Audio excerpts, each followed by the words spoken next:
Sexta-feira, você já sabe, a gente tem o Índice CNN. É hora de conversar com o maior especialista em eleições no Brasil, Antônio Lavareda. Primeiro Índice CNN de julho e a gente tem um pacote de novidades.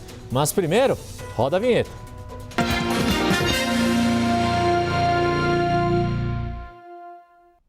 Você que acompanha as participações do sociólogo e cientista político Antônio Lavareda, já na tela aqui, e já deixo aqui minha saudação a você, Lavareda.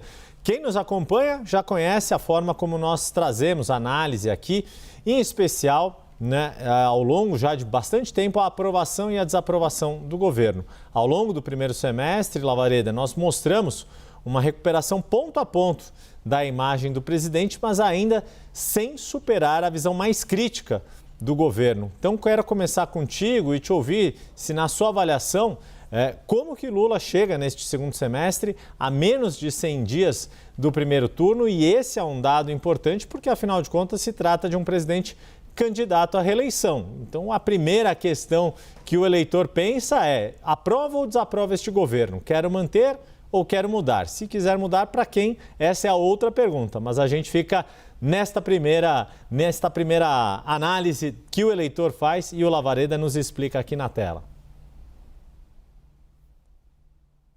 Yuri, boa tarde a você, boa tarde aos espectadores. Nós vamos ver logo mais, quando projetado, o índice CNN relativo ao mês de julho.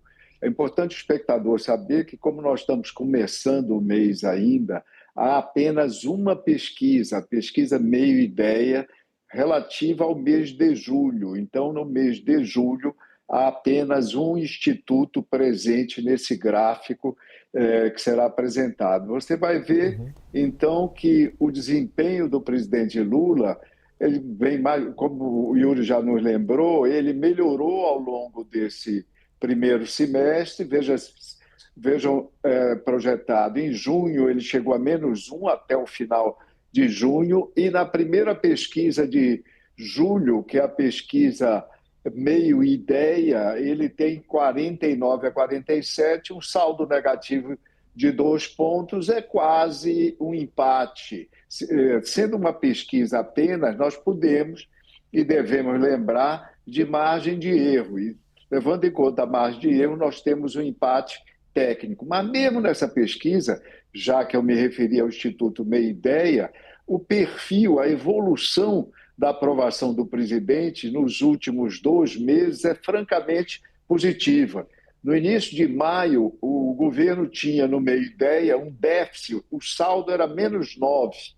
Um mês depois foi para -4 e agora -2 nesse instituto. Então, uma melhora de 7 pontos, que significa, basicamente, quando você contempla as outras pesquisas e o nosso agregador, o agregador do IPESP Analíticas, isso significa que logo mais as convenções vão ser daqui a pouco. Logo mais começa a campanha eleitoral. O presidente começa a campanha eleitoral numa situação competitiva. Ele não se pode dizer que um incumbente com esse desempenho seja francamente favorito, mas ele é bastante competitivo. Obviamente, o desempenho do presidente e o resultado da eleição vai depender de algumas variáveis-chave. As variáveis têm uma grande capacidade de influenciar o processo. Quais sejam? O desempenho da economia nesses próximos meses, e aí um olhar atento nosso, de todo mundo que se interessa por eleições, sobre a inflação, evolução da inflação. Hoje saiu um bom resultado para o governo, que mostrou um IPCA bem menor, IPCA de 0,16 para o mês passado, para o mês de junho.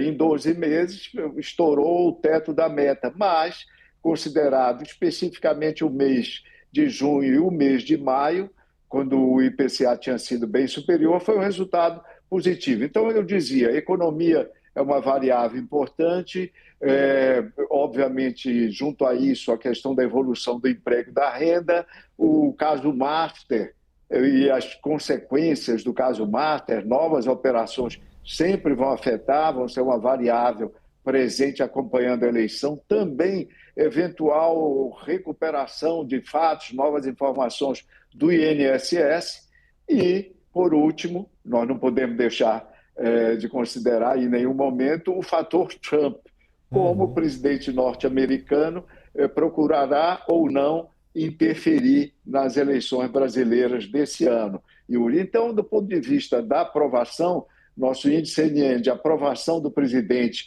e das implicações dessa aprovação para as eleições de 2026, essas são as variáveis mais importantes a se ter em consideração. Pois é, o Lavareda, pegando esse gancho, né, das variáveis que afetam a decisão de voto ou o desempenho eleitoral, tem aqueles, como você disse, clássicos como economia, esses vários outros das investigações, e tem aqueles que acabam sendo surpreendentes. E você já fez menção a esta pesquisa Meio Ideia divulgada nesta semana, e ela trouxe uma pergunta bastante interessante pelo atual contexto político do país. Além de ter avaliado quais presidenciáveis têm melhor desempenho no eleitorado feminino, né, o Instituto perguntou quem os brasileiros e brasileiras consideram a mulher com mais poder no Brasil hoje, e a gente já vê o topo deste ranking. A líder é ninguém menos do que a ex-primeira-dama Michele Bolsonaro, deixando para trás a atual primeira-dama Janja da Silva, que ocupa a segunda posição. O pessoal pode já ir trocando as telas, revezando, né? Esta é a primeira tela, tem uma segunda parte aí deste levantamento e que é interessante, Lavareda, por 2 pontos, né? Primeiro que foram respostas espontâneas, e aí te pergunto isso, o quanto deste resultado pode ser atribuído a uma espécie de recall da briga pública entre Michele e Flávio Bolsonaro, ou seja, o nome de Michele foi muito falado e isso mostra que ela tem poder, ou se, de fato, o trabalho que ela fez à frente do PL Mulher transformou a ex-primeira-dama em uma liderança política que pode, eventualmente, almejar voo solo, independentemente do sobrenome Bolsonaro, Lavareda. A melhor resposta, Yuri, para essa sua questão é concordar com as duas alternativas. Resposta, ambas alternativas corretas. Primeiro porque o vídeo recente trouxe fortemente à baila, com grande número de menções, a ex-primeira-dama. 58% dos brasileiros, dos eleitores, segundo essa mesma pesquisa, viram, tomaram conhecimento do vídeo, etc. Mais do que isso, 64%, Yuri, dos que viram, tiveram conhecimento, concordaram com as afirmações da ex-primeira-dama. Disseram que essas afirmações eram, no todo ou em boa parte, verdadeiras. Apenas 27% disseram que não correspondiam à verdade. E isso tudo contribuiu para aumentar a confiança dos eleitores, em geral, na ex-primeira-dama. 23,4% na pesquisa Meia Ideia disseram que aumentou esse affair, né, esse entrevero entre ela e o enteado, aumentou a confiança na ex-primeira-dama. Lembrando, Yuri, que Michele Bolsonaro desempenhou um papel muito importante para o PL nas últimas eleições municipais, 2 anos atrás. Ela contribuiu para aumentar a presença do partido, ou seja, emprestar capilaridade, atrair mulheres conservadoras para a legenda. Ela ajudou a fomentar candidaturas, participou de um sem número de atos, Brasil afora, e então deve-se reconhecer que ela se construiu, né? Ela se autoconstruiu como um personagem político relevante aí nesse campo político-ideológico da direita brasileira, Yuri.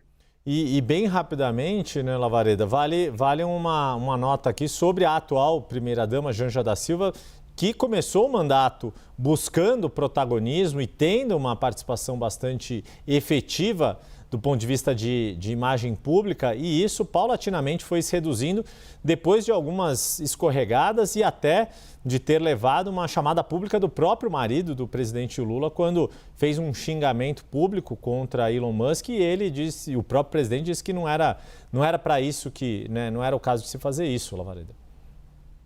É verdade, ou seja, a primeira-dama ela teve um certo, digamos, protagonismo na primeira fase do governo, digamos, nos 2 primeiros anos, se nós formos reconstituir uma cronologia. Yuri, desde que começou a segunda fase da Secretaria de Comunicação, né, com o novo ministro, o ministro Sidônio, parece que houve uma orientação para mudar a quantidade e a qualidade da exposição da primeira-dama. Yuri, como você mencionou. Lavareda, falei aqui no início da nossa conversa que a gente ia trazer novidades a partir de hoje aqui do Índice CNN. Bom, a primeira já está aí na sua tela. A partir de hoje, essa análise aprofundada, sempre baseada em dados, passa a ser semanal e daqui até a reta final das eleições teremos, Lavareda, a outra sim, né, explicando aqui, é que está no ar o Índice CNN para Presidente, o agregador de pesquisas criado pelo IPESP Analítica com uso de estatística bayesiana para refletir o cenário da disputa a partir de todas as pesquisas registradas na Justiça Eleitoral. E não só deste ou daquele levantamento, porque toda pesquisa tem as suas forças e as suas fraquezas, isso é natural. Quem quiser saber todos os detalhes sobre o funcionamento desta ferramenta, pode ver, né, no site da CNN, o QR Code não apareceu ali, mas a matéria está em destaque na nossa home. E aí aproveito a sua participação aqui conosco, Lavareda, para que você explique as vantagens, os recursos do nosso agregador, por que ele permite uma análise mais rica de tanta pesquisa eleitoral. Até a gente que gosta de pesquisa eleitoral está um pouco saturado de tanto levantamento que tem saído neste ano, Lavareda. Olha só, Yuri e todos os nossos espectadores. São basicamente 4 as vantagens do recurso a agregadores. E logo mais eu vou comentar o quanto esse recurso é utilizado hoje no mundo todo, nos principais veículos. Em primeiro lugar, é que ele reduz o risco, o efeito do chamado ruído das pesquisas, decorrente seja de margem de erro, seja da amostra, seja de fatores metodológicos. Quando você agrega os resultados dos diversos institutos com diferentes metodologias, diferentes técnicas de entrevistas, também diferentes amostras, tudo isso, então, você diminui esse ruído. Em segundo lugar, e associado também ao primeiro, é que ele traz, né, ele reúne diferentes fontes de informação, porque são diferentes casas de pesquisa, diferentes institutos de pesquisa, e então isso diminui a probabilidade do eleitor, do cidadão interessado, se orientar por um determinado instituto que eventualmente tenha tido um erro específico qualquer. Em terceiro lugar, os agregadores pesam, eles ponderam a qualidade das pesquisas, a tipologia de métodos das pesquisas dos diversos institutos. Leva tudo isso em conta, a metodologia, leva tamanho da amostra, leva a tradição, leva percurso dos institutos. E, por último, muito importante, ele permite uma atualização contínua. À medida que as pesquisas vão chegando, o resultado do agregador vai evoluindo na exposição aos eleitores, a exposição a todos os interessados dos novos números atualizados desse procedimento bayesiano, que é um procedimento, uma técnica estatística, o nome é em homenagem a quem o criou lá atrás, exatamente que destaca o chamado efeito de recência. O que é recência?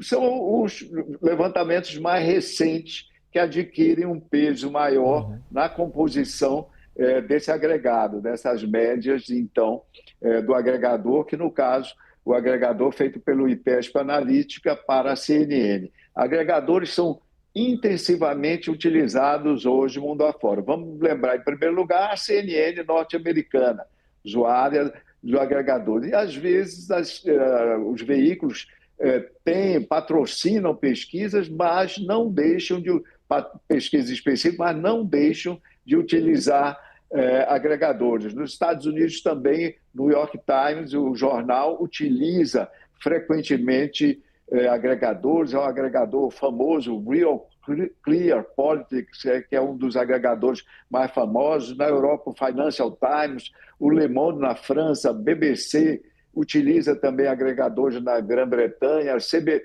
News é um famoso agregador do Canadá, e o Der Spiegel, o jornal alemão dos mais importantes, também é usuário de agregadores. Então, agregador é uma tendência mundial de extrema utilidade, sobretudo quando, como o Yuri lembrou, se multiplicam os números, resultados das pesquisas provenientes de dezenas de institutos, Yuri.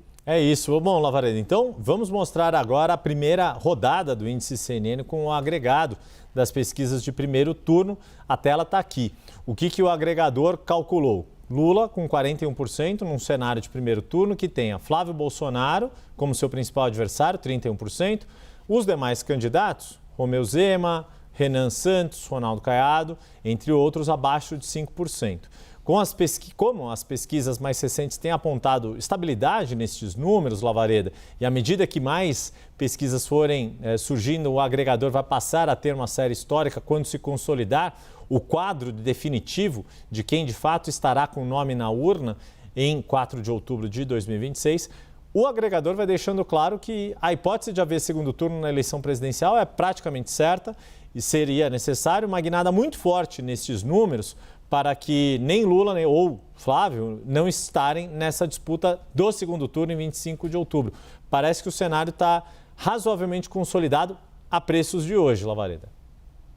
Olha só, Yuri, é bem interessante a sua última menção, preço de hoje. Primeiro, lembrando a chance da eleição terminar no primeiro turno. E Pesca Analítica, nós já divulgamos isso no ano passado, comentamos numa das nossas conversas, que a chance é de 23%. É uma chance reduzida, relativamente reduzida, a chance da eleição terminar no primeiro turno.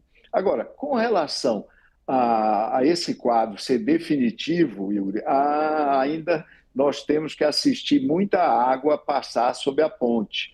Por quê? Eu vou lembrar dois elementos, um elemento histórico e um elemento atual, que é muito importante nós levarmos em conta. Historicamente, das 9 eleições presidenciais que nós tivemos até hoje, em 5 delas houve alteração na ordem, na posição dos candidatos entre a primeira e a terceira posição. Houve alteração na ordem, Yuri, houve alteração. Isso do início da campanha, ali por meados do ano, até o resultado da eleição efetiva. Houve mudança em 89, houve mudança em 94, em 2012, em 2014 e em 2018. Lembra que o Haddad estava lá atrás, o Haddad não aparecia em segunda posição e terminou indo para o segundo turno.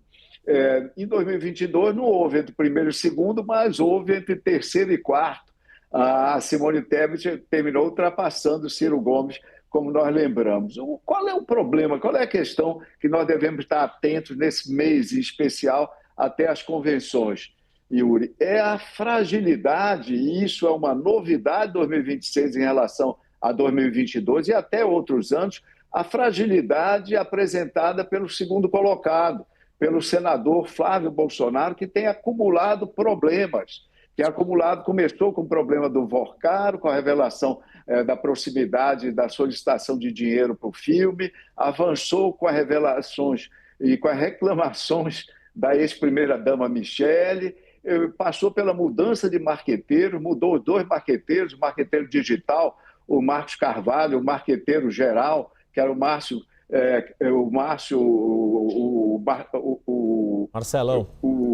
O Marcelo, o chamado Marcelão, é tanto Márcio, etc., envolveu dificuldades no Rio de Janeiro, prisão do candidato apoiado por ele ao Senado, muitas críticas à condução da campanha pelo senador Rogério Marinho, críticas ao senador, e culminou recentemente na notícia que tem vazado, transpirado, de que o PL estaria fazendo pesquisa para avaliar alternativas ao nome do senador. Então, esse cenário traz uma particularidade. A candidatura de segunda colocação, ela hoje, no nosso entendimento, ela não está suficientemente consolidada, embora os números do primeiro turno lhe coloquem nesse patamar.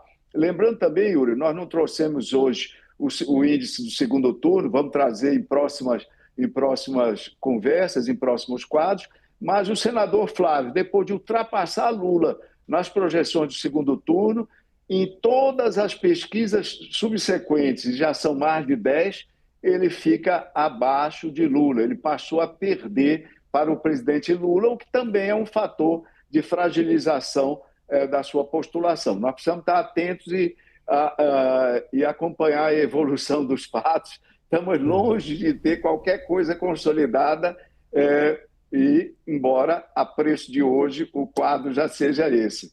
É isso. E a gente percebe que os próprios pré-candidatos, né, Caiado, Renan Santos, Romeu Zema, têm explorado este cenário e tentado buscar esta melhor performance para estar no segundo turno contra o que parece ser certo a candidatura de Lula, até por ser o único nome do campo da esquerda. Bom, o Índice CNN de hoje fica por aqui e eu renovo o convite para que você acesse o agregador de pesquisas no site da CNN Brasil. Lá você vai acompanhar tanto a trajetória das intenções de voto dos presidenciáveis no primeiro turno, quanto a dinâmica da aprovação e desaprovação do governo. Como o Lavareda disse, à medida que forem desenvolvendo, né, forem surgindo novas campanhas, a gente vai também agregando novas ferramentas ao nosso agregador. Eu me despeço do sociólogo e cientista político Antônio Lavareda, maior especialista em eleições no Brasil, e repito, vai estar de novo aqui na próxima semana, agora semanal, até a reta final das eleições. Lavareda, até a próxima semana.